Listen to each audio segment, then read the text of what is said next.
Բարև ձեզ Սիմոնյան Post YouTube-յան ալիքի հարգելի հետևորդներ, այսօր ես զրուցելու եմ ռազմական քաղաքական գործիչ Գևորգ Գևորգյանի հետ, սակայն մինչև մեր զրույցը սկսելը կխնդրեի բաժանորդագրվել ալիքին, հավանել այս տեսանյութը և գրել մեկնաբանություններ։ Բարև ձեզ պարոն Գևորգյան, պարոն Գևորգյան, դուք որպես մեղադրյալ ներգրավել եք 18-ամյա Դավիթ Մինասյանի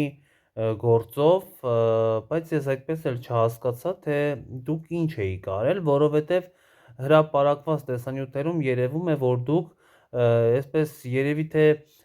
մտախոհ կամ գուցե զայրացած կամ գուցե խորաթափանց հայացքով ուղղակի անցնում եք Նիկոլ Փաշինյանի կողքով և դրա համար ձերբակալվում եք։ Խնդրում եմ ասեք, թե ձեզ ինչի համար էին ձերբակալել և ձեր հանդեպ քրեական հետապնդումը ինչ հանգրվանի հասավ։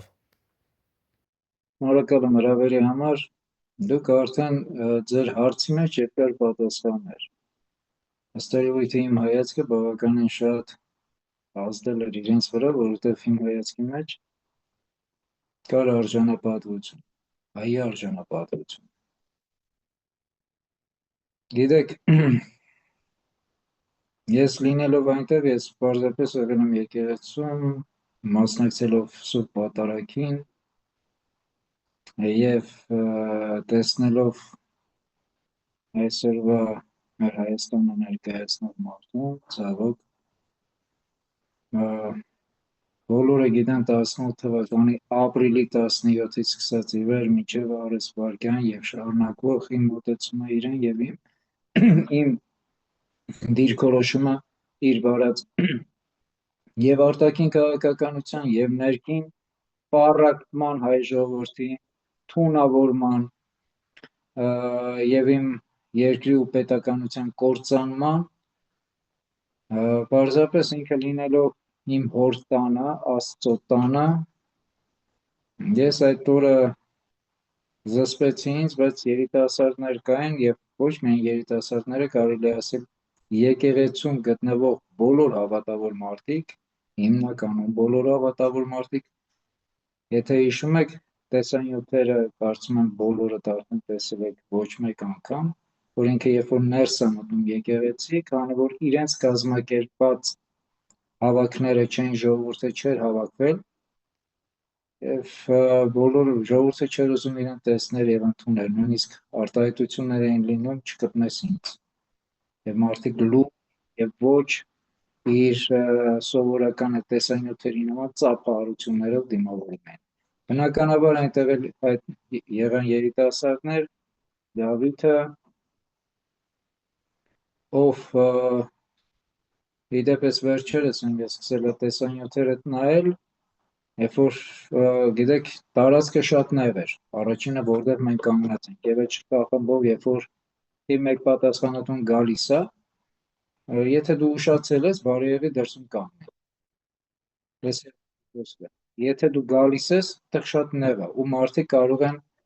հավասարակշռությունը հրմշտում են իրար, ինչ որ ոչ հարմար իրավիճակում է լինում և այդտեղ կարող է երեխաներ ընկնի, կարող է ինչ որ ավելի լարված վիճակ լինի։ Նիկոլը ցույց տվեց իր դեմ անվտանգության երաշխավորն է, ինքը նորից ցույց տվեց իր մեծ վտանգը այն ժողովրդին, որ ինքը ոչ թե ժողովրդին խաղաղեցնում է, այլ ինքը ժողովրդին մեկը մյուսի նկատմամբ լարում է։ Ինքը որտեղ գալիս է, եթե այդ տարածքում իրեն չընդունեցին, ինքը անպայման այնտեղ մի չեպ մի շառ պետք է անի, մի բան պետք է անի, որովհետև ինքը չի կարողանում մարսի, որ իրեն չեն ընդունում։ Այո Նիկոլ, քեզ չեն ընդունում, չեն ընդունել, չեն էլ ընդունելու։ Ու այն ինչ որ դուք անում եք, գալու է օր, և դրա համար կանգնելու եք պատասխանատվության առաջ։ Պարոն Գևորգյան, ասում են, որ այդ միջադեպը կազմակերպված էր ընդդիմության կողմից, դուք երբ առավոտյան գնացիք եկեղեցի պատարագին մասնակցելու համար, դուք գիտեիք, որ Նիկոլ Փաշինյանը այդ օրը գալու է այդտեղ։ Սուրբ Պատարագին առավել ևս Ծաղկազարդի օրը, Ես բացի եւ վստահ եմ հայ մարդը բացի Աստծո հետ կապ հաստատելուց, Աստծո խորհուրդը լսելուց, Աստծո հետ խորհելուց եւ Քրիստոսի գալուստը ընդունելով ամենալուսավոր օր sense հաստատ ոչ մեկ չի ցանկանում Նիկոլի էջը բացի ու հասկանա Նիկոլը ուր է գնում։ Միգուցե Նիկոլը այսուհետ իմ էջը բացի ու տեսնի ես ուր եմ գնում, որ ինքը այնտեղ չհանդիպի, ու իմ նման հայրը ուր են գնում, որ ինքը այնտեղ չհանդիպի։ Մենք պետք է բացենք էջը Նիկոլի, որ մտածենք ինքը ուր է գնում, որ մենք հանկարծ այնտեղ չլինենք, որ շար ու փորձանքի չհանդիպենք, որովհետև ինքը ոտից գլուխ ամենամեծ աղետն է, որ պատահեց իմ ազգին։ Իհարկե չէ։ Շատ լավ, խոսենք նաև ռազմական թեմաներից։ Նիկոլ Փաշինյանը, գիտեք, հանդիպում ունեցավ Ռուսաստանի Դաշնության նախագահ Վլադիմիր Պուտինի հետ, սակայն մինչև այդ վերջերս ազգային ժողովում Նիկոլ Փաշինյանն ասել էր, որ 2020 թվականին հայ ժողովրդին հենց հապկն է տարել դեպի կառափնարան, իսկ Պուտինի հետ հանդիպման ժամանակ լրիվ ուրիշ վարքագիծ էր դրսևորում եւ նույնիսկ այսօր հայտարարեց, որ Ռուսաստանի հետ պայմանավորվածություններ ունի, ընդհանուր նաև ռազմական համագործակցության հետ կապված։ Հիմա չի հասկացվում, պարոն Գևորգյան, հապկը մեզ թշնամի է, թե ռազմավարական դաշնակից է, դուք ինչ եք կարծում։ Նայեք, սկսենք իմ դեպքից եւ մի քիչ ավելի ընդլայնվենք, հա։ Նիկոլը նայելով իմ աչքերի մեջ անհանգստություն եւ վախ է տեսնում, հա, իր մեջ վախը։ Պատկերացնում եք, հիշում եք, երբ որ ես հարցազրույցներիցս մեկում ասել եմ, երբ որ նա դուրս եկա քննչական կոմիտեից եւ մեկնաբանեցի դա, ես ասացի, եթե իմ աչքերի մեջ իմ աչքերը տեսնելուց վախեցել են, մենք շատ ավելի վատ իրավիճակում ենք, քան կարելի է պատկերացնել։ Որովհետև եթե թիվ 1 պատասխանատուն, նա որ իմ Հայաստանն են, երկիրն է ներկայացնում, իմ ազգն է ներկայացնում, ինքը տեսնելով իմ աչքերի մեջ, ինքը վախ ապրում, դե հիմա պատկերացրեք, երբ պետության ղեկավարները, այդ թվում մեր թշնամի պետության ղեկավարները ինչքան վախ են տեսել իր աչքերի մեջ։ Իսկ երբ որ մեկը վախենում է քեզանից, դու իր հետ երբևէ չես գնալ ոչ մի խաղաղության։ Գիտեք, մենք մեր խոսույթներում քաղաքական գործիչներս հաճախ լինում է, որ մի բան խոսում ենք, մտածում ենք,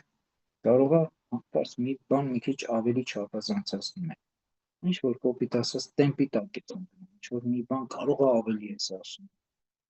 Ուզում ես հույս ունենաս, որտեղ ի վերջո դու ընդդիմադիր ես, դու կարող ես խոսես։ Դու երկրի պատասխանատու ես կամ արդեն երկրի կառավարման ոլորտի գերատեսչության կամ ինչ որ մի բանի ղեկավար չես, որ քեզանից կախված է պետականության, ազգի, սայթակես, իրավունք չունես, հա։ Դու քաղաքական ընդդիմադիր գործիչ ես, կարող ես քեզ դիտես։ Ու մտածում ես սրտիդ խորքում, կարող եմ մի քիչ ստալվում եմ։ Բայց չէ։ Երբ որ դու տեսնում ես, որ քո թիվ 1 պատասխանատուն վախենում է, այդ վախը տեսնում են եւ նրանք,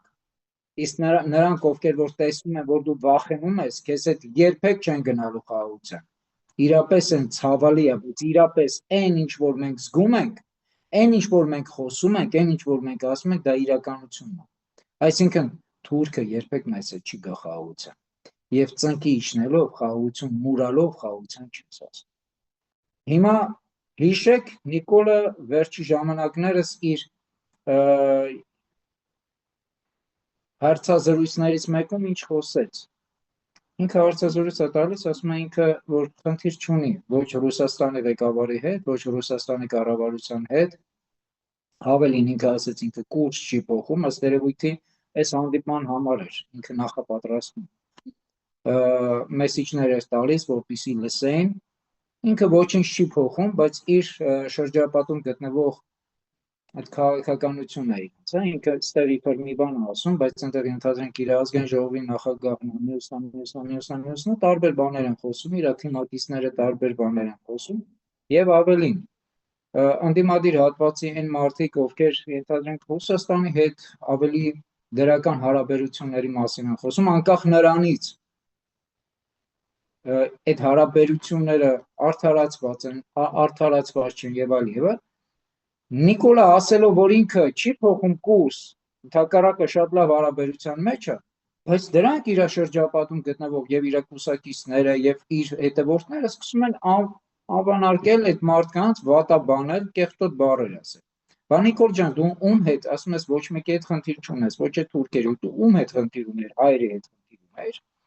հայերին ներսը պառակտելու, քանդելու, թունավորելու խնդիր ուներ։ Հիմա այդ տեսակի մարդը հապկի մասին խոսա, ում մասին խոսի, եթե ինքը գնում է արդեն այդ տեսակով, գնում է հանդիպումների, նախապես մեսիջները տալուց, որ ես գալիս եմ ձեզ մոտ, նայեք, ես ձեզ հետ ոչ մի խնդիր չունեմ, ես ընդհակառակը ձեր հետ է կուրսը չեմ փոխում, ամեն ինչ նորմալ է։ Բնականաբար այդ մարդուն, երբ որ իրան ասում են եղբայր հապկն ա մեղավոր, ինքը չէր կարողանում դիրքորոշում այդ, իրան պետք է ստեղ գալ կամ մինչև այդ ուրիշ տեղեր մի հատ գնալ, հասկանալ ինչ են իրան ասում, որ գա ստեղ նոր խոսի։ Նիկոլի վարած քաղաքականությունը, երբ որ ասում են արտաքին քաղաքականությունում ինքը բավականին ճկուն է կամ որևիցե տեղում, չէ, գոյություն ունի sense մի բան, բոլոր տեսակի հարաբերությունները կան ուղիղ մոտեցում, ճկուն միտքը, քաղաքական ճկուն միտքը, դա սուտ խոսելու հետ ընդհանրապես կապ չունի, խաբելու հետ ընդհանրապես կապ չունի, կեղծելու հետ ընդհանրապես կապ չունի եւ վախենալու հետ ընդհանրապես կապ չունի, ճկունությունը վախ չի, ճկունությունը քաղաքական ճկունությունը դա մտքի քո երկրի եւ պետական շահի ճիշտ հասնելու նպատակն է։ Ոնց ես դու կարողանում քո գործընկերների հետ հարաբերվես այնպես, որպեսզի կարողանաս քո ազգային եւ պետական շահը ճիշտ պահես, բայց դրա համար պետք է ամուր ողնաշար։ Գիտեք, ցավոք մեր երկրի այսօր ներկայացուցիչը չի կարող համարվի ամուր ողնաշարով գործընկեր, դրա համար բնականաբար, երբ որ մի մարդու մոտ մի բան չի ստացվում, իսկ առավելևս Նիկոլը, հիշում եք, 20 թվականի պատերազմից հետո, կործանարար պատերազմից հետո, ասում էր թիվ 1 պատասխանատուն ես եմ, բայց թիվ 1, բայց պատասխանատուն պատմության համար ես եմ։ Եվ եթե հիշում եք, ինքը բոլոր իր հարցազրույցներում եւ բոլոր իր խոսույթներում ինքը միշտ պատասխանատվությունից խուսափել է, ինքը այսօր է խուսափում եւ բնականաբար, երբ որ գնում է դա կլինի այսօր հապկը, վաղը կլինի մյուս կազմակերպությունները, ինքը անընդհատ խուսափելու է եւ այդպես մենք չենք կարողանալու երբևէ ունենալ շատ ամուր դիրք եւ ամուր գործընկերային հարաբերություններ, դա կլինի ռազմավարական դաշնակցային հարաբերություններ, դա կլինի բարեկամական հարաբերություններ, իսկ եթե միտեղ չկա ամուր անվտանգություն, գիտեք, երբ որ այսօր մեծ մասը խոսում են Հայաստանում տնտեսության մասին, տնտեսության զարգացման մասին, Հայաստանը ունի մի խնդիր, դա անվտանգության խնդիր։ Տնտեսությունը մենք Աստծուց տված այնպիսի տարածքում ենք եւ այնպիսի հող ունենք, որի մասին դեռ հետո կարող ենք խոսել շատ ավելի տնտեսական առումով։ Մենք դեռ կարիքը չունենք իրապես տնտեսական նոր ինչ-որ վիրտուոզ բաների։ Մենք շատ լավ տնտեսապես կարող ենք զարգանալ, եթե ունենանք իրական անվտանգություն, ոչ թե մուրացող խաղաղություն, քո ցեղասպան թուրքից, քո ցեղասպան թշնամուց, ով նույնիսկ չի ընդունել ու չի ընդունում ու չի մտածում ընդունելու, այլ շարունակում է հոխորտալ քո սուվերեն տարածքի համար, այլ իրական անվտանգություն երբ որ կունենանք երկիրը ուղիղ ողնաշարով, ուղիղ մեջքով ներկայացնող պետական այրեր, ազգային մտածողությամբ այրեր, այդ ժամանակ մենք ունենանք անվտանգություն եւ կունենանք շատ մեծ զարգացող սլացիկ տնտեսություն։ Պուտինի հետ հանդիպման ժամանակ մի հետաքրքիր դրվագ էլ տեղի ունեցավ։ Ռուսաստանի Դաշնության նախագահը Նիկոլ Փաշինյանին ասաց, որ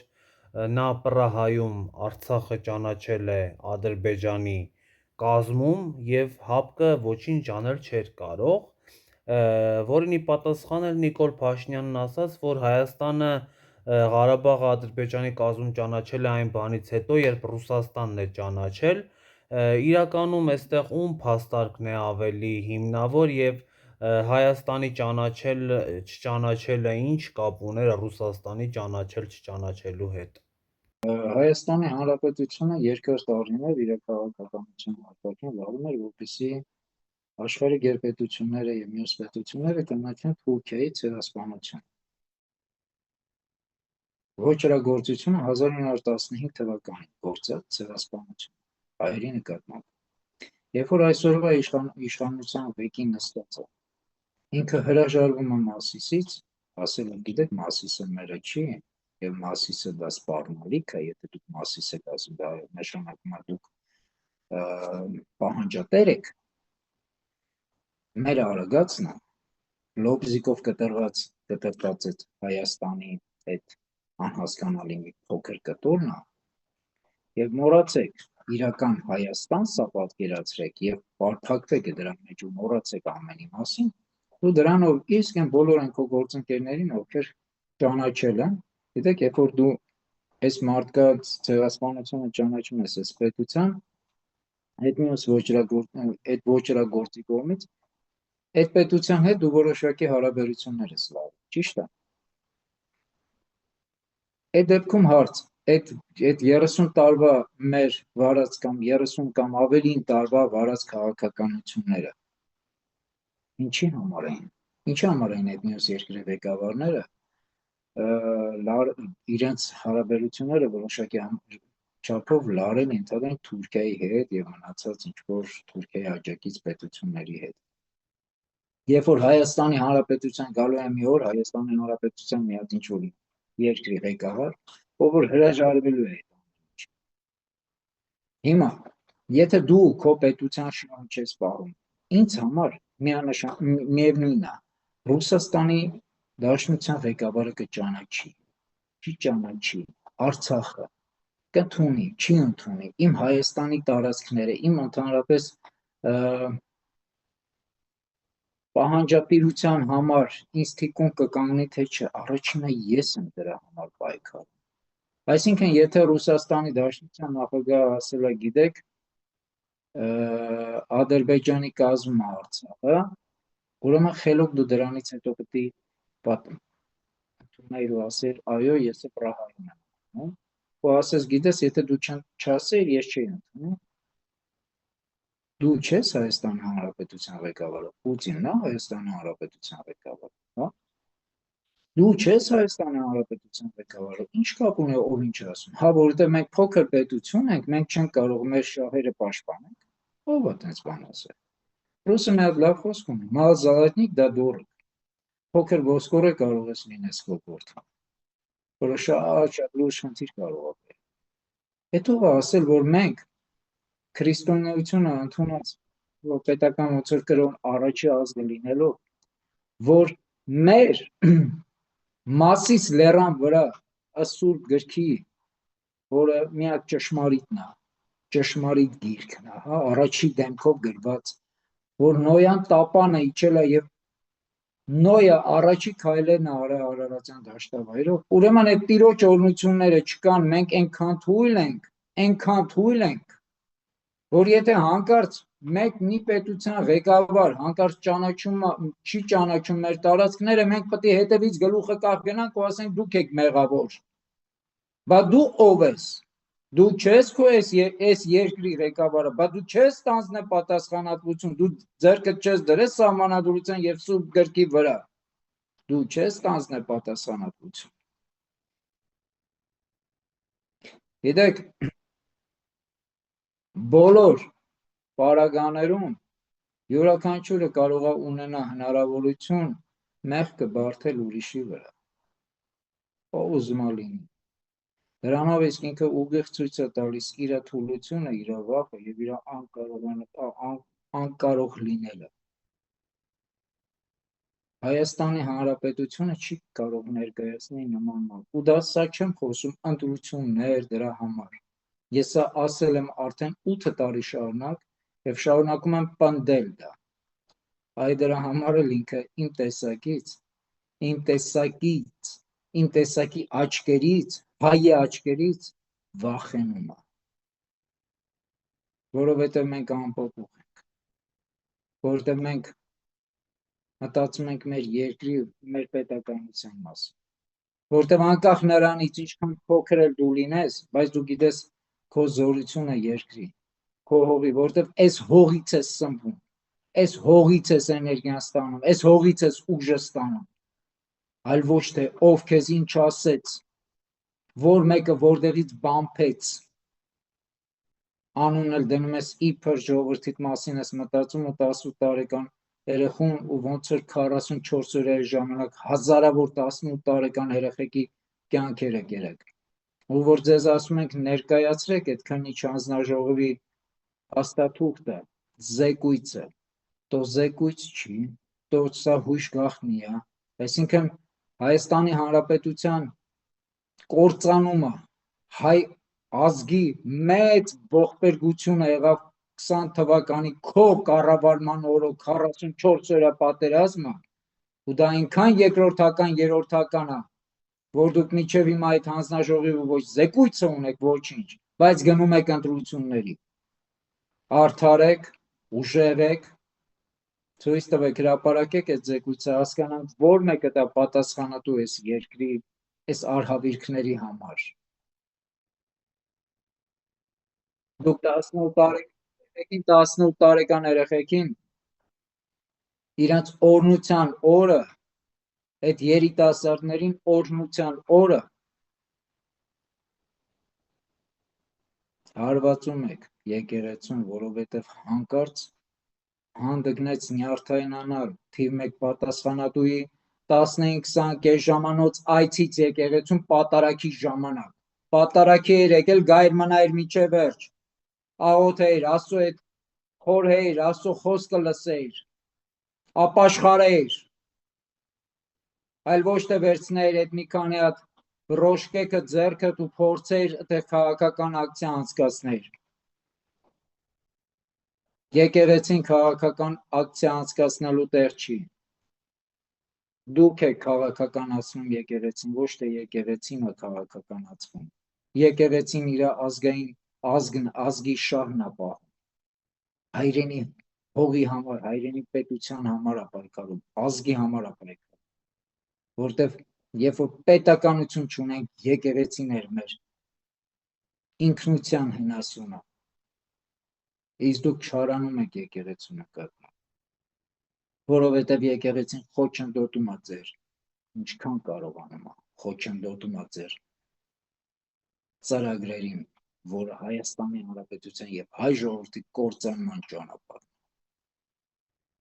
Ու պետք չի դրանից ասել ռուսն է, բելարուսն է, ֆրանցուզն է, ամերիկացին է, թե ով է։ Առաջի հերթին մենք մեզ պետք է մաքրենք։ Ինչի համար է եւ այս ապաշխարության ժամանակը, ինչի համար է այս մեծ պահքը։ Սկզբում դու քեզ մաքրի, քո աչքի գերանը տես, հետո դիմացինի քուշը նայի։ Երբ որ մենք ուղիղ ենք կանգնած լինում, մեզ հետ ուղիղ են հարաբերվում։ Եվ կլինի դա ռուս, կլինի պարսիկ, կլինի ամերիկացի, կլինի ֆրանսիացի, ով ուզում է լինի, կլինի չինացի, եթե դու ուղիղ ես, քեզ հետ ուղիղ են շփվում, եթե դու չունես ողնաշար, քեզ օգտագործում ու վախը քո սրտում, ու հայի աչքերի մեջ նայելուց դու անընդհատ վախենում ես։ Պարոն Գևորգյան, այսօր Նիկոլ Փաշինյանը կրկին խոսելով Արցախի ռազմաքաղաքական ղեկավարության, հրամանատարական կազմի զինվորականների և գեներալների մասին ասաց, որ նրանք փախել են, ճողոպրել են։ Ավելին, նա ասաց, որ գեներալների մեջ կան ճողոպրած, փախած գեներալներ, կան ուրեմն թալանչի գեներալներ և անգամ Այդ փախած եւ թալանչի գեներալներին ինքն էր պաշտոն տալիս եւ ինքն էր իրանց հետ երկրի կառավարումը կազմակերպում։ Մեկ, երկրորդը գիտեք միշտ են որ ասում է գողը առաջինա գոռում գողը բռնեք։ Ճողոպրում են, ինքը ճողոպրողների չի, հայրիկ։ Ինքը չի ճողոպրում։ Իրանք են համարձակ տվել, ինքն է համարձակ տվեն, հա։ Գիտեք, ինքը չէր Բաղրամյան 26-ում նստած ասում էր հանկարծ չկասկածեք իմ գեներալ, իմ գերագույն գլխավոր արկության վրա։ Բա հրամանատարը հետո ասում է գեներալներն են դեմ տվել։ Որ չուներ այդքան հասկացողություն, ոչ մի ռազմական գիտելիք, ընդհանրապես ոչ ման չգիտեր ու չուներ, ու չէր էլ կարող հասկանալ։ Ինչ գործ ուներ դու գերագույն գլխավոր հրամանատար։ 44 օրյա պատերազմը դա ինչ որ կարճ տեղային մի փոքր ինչ որ մարտական գործողություն չէր, որի մասին կարելի է հետո խոսել, ասել գեներալներն են, մյուսներն էին մեղավոր։ 44 օրյա պատերազմը ձեր ճոռամ խոսելու պատճառով դա հայ ժողովրդի եւ հայ ազգի 180 աստիճան փոփոխություն էր եւ տարածաշրջանում, եւ մեր պետականության, եւ մեր սրբազան հողերի կորստի, եւ մեր հայ ժողովրդի, եւ մեր ներքին խաղաղության ու անդորրի եւ ամենի սա մի հատ ինչ որ փոքր մարտական ինչ որ մի գործողություն չէր 1-2 օրյա, որ ինչ որ մի քանի 100 քառակուսու մասին էր կամ 100 մետրի մասին էր, որ հիմա դու գցում ես ուրիշների վրա։ Ու ի վերջո դե եթե նորից եմ կրկնում այդ բոլոր գեներալներն էին մեղավոր, ցույց տվեք այդ 44 օրյա հանձնաժողովի, մենակ խոսալով չի, քո խոսքը ոչ մի արժեք չունի, ոչ մի վստահություն չունի, դու անընդհատ քո խոսքը փոխում ես, Նիկոլ, ցույց տուր փաստաթղթով, չնայած ինձ համար քո ցույց տված փաստաթուղթը միևնույն է, բայց կան դեռ մարդիկ, որոնք ինչ որ չափով փորձում են հավատալ, ցույց տուր, հետո ցույց տուր այդ գեներալներին, ովքեր են, ցույց տուր քո քաղաքական թիմին, ովքեր են մեղավոր, ցույց տուր։ Այդ մարդիկ այսօր կարողանտրություններին են մասնակցում։ Ընդդիմադիր դաշտում են դիրքավորվել, բա ժողովրդին ուղղորդում եք դեպի ընտրություն, ըստ սահմանադրական իրավունքները ձեր պահելով սահմանադրության գնում ենք ընտրության, միակ ճանապարհն է խաղաղ անցնցում իշխանության փոփոխման իբր հնարավոր։ Միգուցե այդ մարդիկ ում մասին դու խոսում ես ընդդիմադիր դաշտում են դիրքավորվել եւ քեզ ձեռը տալի, որ այդ մարդիկ քեզ հիմա օգնեն, որպեսզի դու կարողանաս վերարտադրվես, որտեվ հակառակ դեպքում, եթե իմ նման մարդիկ քո դեմ կանգնեն, դու չես ոչ թե վերարտադրվի, այլ կճողոպրես, որտեվ մենք կանք, մենակ ես չեմ, մենք կանք, հայերս կանք, որոնք քեզանից չեն վախենում, Նիկոլ։ Պարոն Գևորգյան, միայն Նիկոլ Փաշինյանը չի ասում, նաև Նիկոլ Փաշինյանի նախկին կինը ասում է, որ ինքը Արցախում եղել է եւ Արթուր Ավանեսյանին Կանդազին չի տեսել, եթե նա պատերազմին կռված լիներ, ապա ինքը նրան տեսած կլիներ։ Այդ որտեվ Կանդազը քո հետ բունկեր չէր մտնում։ Ես գիտեք անընդհատ դեմ եմ եղել միշտ, որ կանանց ու երեխեքի մասին խոսում երբևէ։ Կանդազը ունի փառապանծ անցած ճանապարհ։ Կանդազը ազնիվ Արթուրը, ազնիվ հայրենասեր տղա է։ Ինքը պայքարող տեսակ։ Ինքը իրապես լավ մարտիկ է։ Եվ այդ ամեն ինչը ինքը ցույց է տվել։ Իսկ դու չես տեսել Տիկին, որովհետև ինքը բունկերում չէր։ Իսկ դուք բունկերից բացի որտեղ եք լինում, Տիկին։ Ամոթը, եթե դուք իբր հեռացել եք, սա նույնպես Նիկոլի դավադիր փոքր քայլերն է, իբր բաժանվել են, իբր կինը զբաղվում է ուրիշ բանով։ Ամոթը, վերջացրեք։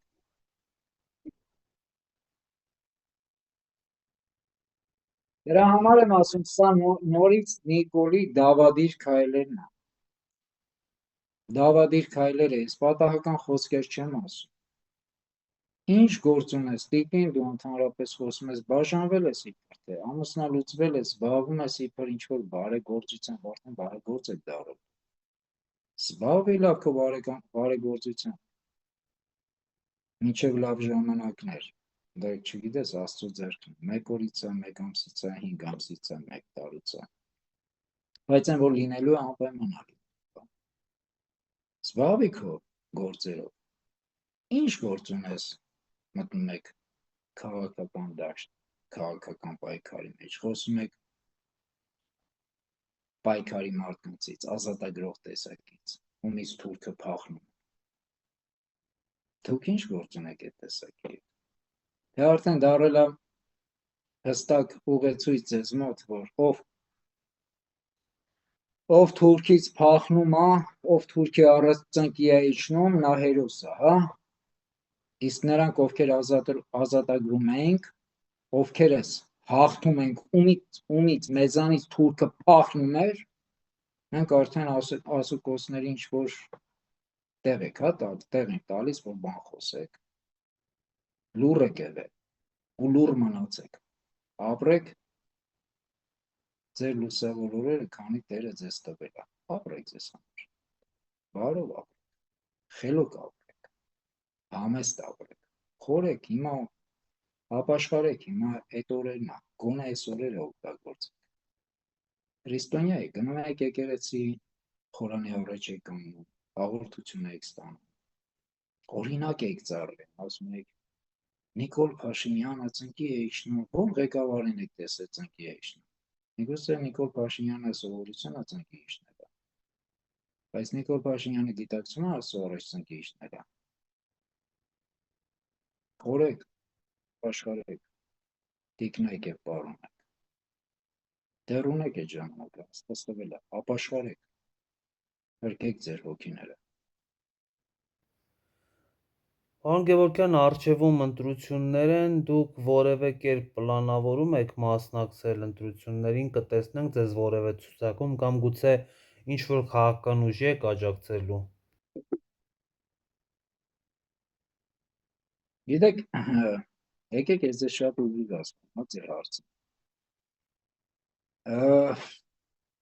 Ես արդեն մի քանի անգամ եմ այդ առիթն ունեցել բարձրաձայնել եմ օրերս, որ Նիկոլը ոնց եկել է, ոնց պետք է գնա, դա նույնպես համադրական մեր իրավունքն է, ժողովրդական ցասում։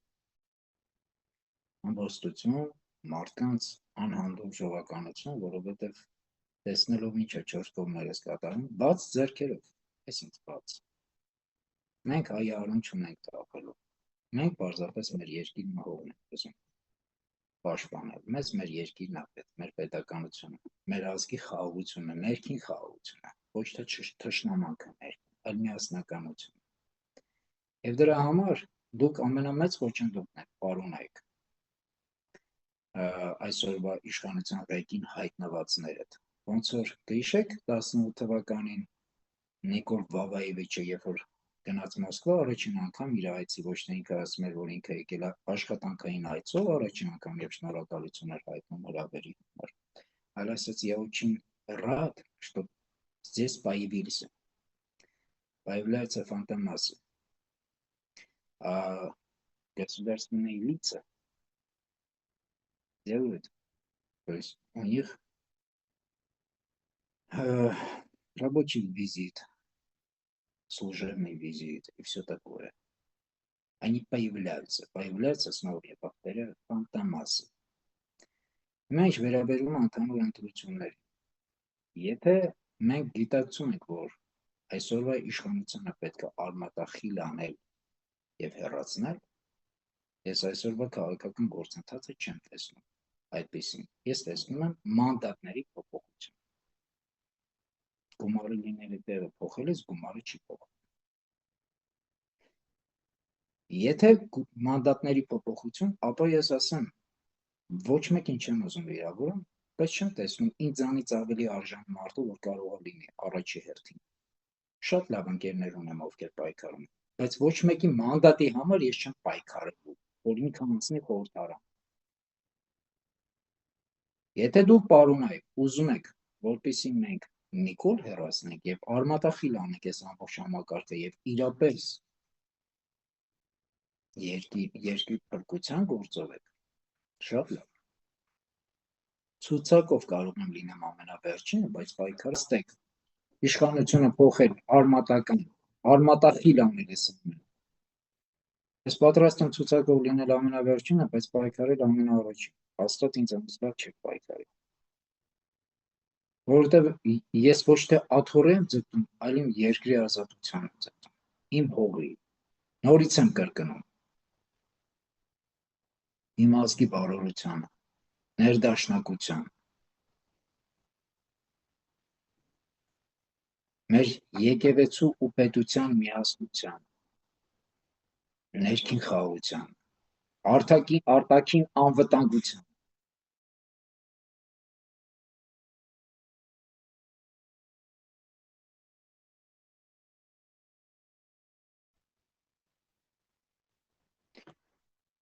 Գիտեք, մենք ունենք դեռ մի քիչ ժամանակ, հույսով եմ, որ այս բոլոր քաղաքական ուժերը,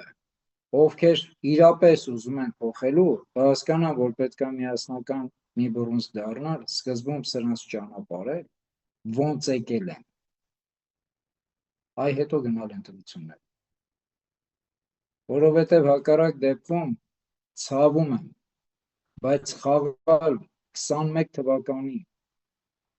նույն կանոններով այսօր ավելի վատ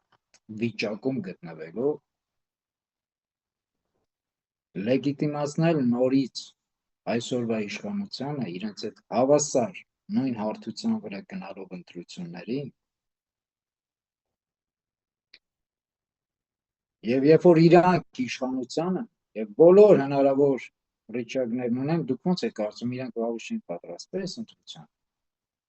Այդ երբ որ հիմա ընտրության կուսակցություններ են ստեղծվում, ինչ որ իրար հետ միանում են, փորձում են միասնական աշխատել, նրանք արդեն 7-8 տարի իրար հետ են աշխատում։ 21 թվից հետո վերջին 5 տարին իրար հետ են աշխատում ու ոչ միայն։ Ոնց եք կարծում իրանք չեն պատրաստվել։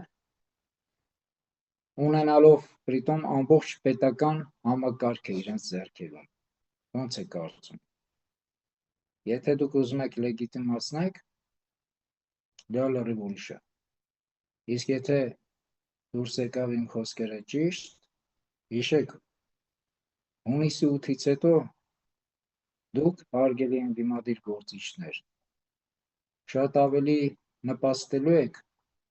հայերի հայաթափման Հայաստանից, քան թե պետականության կառուցմանը, որովհետև եթե նորից ԿՊ-ն հաղթեց, իսկ ԿՊ-ն ունի այդ հնարավորությունը ցավոք հաղթելու այս մոտեցմամբ, այս ձեռագրով, նույն կրկնությամբ,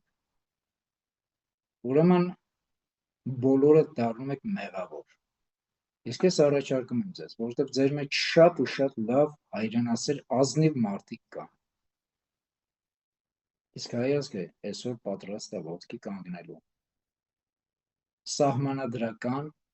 իրավունքը իրենց օգտագործելու։ Եվ ոնց Նիկոլ է եկել, այդ հենց խաղաղ ու հանգիստ ձևով Նիկոլին հեռացնելու։ Դրանից հետո խնդրեմ, ես նույնպես մեծ սիրով, մեծ ուրախությամբ կարող եմ հայտարարեմ բոլորին, որ մտնեն իրական ազգային ծրագրերով կոնկրետ պայքարի։ Սա իմ ցանկությունն է, իմ շատ մեծ ցանկությունն է, բայց ժամանակը կգա բանին հետը տեսնենք։ Ի վերջո իրականում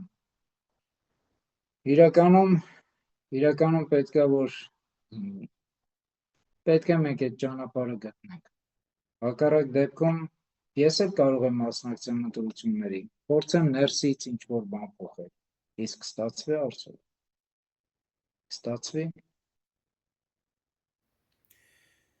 Շատ լավ, հետևենք քաղաքական պրոցեսներին, շնորհակալ եմ ձեզ այս զրույցի համար, իսկ մեր հեռուստադիտողին խնդրեմ, որ կրկին բաժանորդագրվեն այս ալիքին, հավանեն տեսանյութը և գրեն մեկնաբանություններ, Տեսնձեր, շնորհակալ։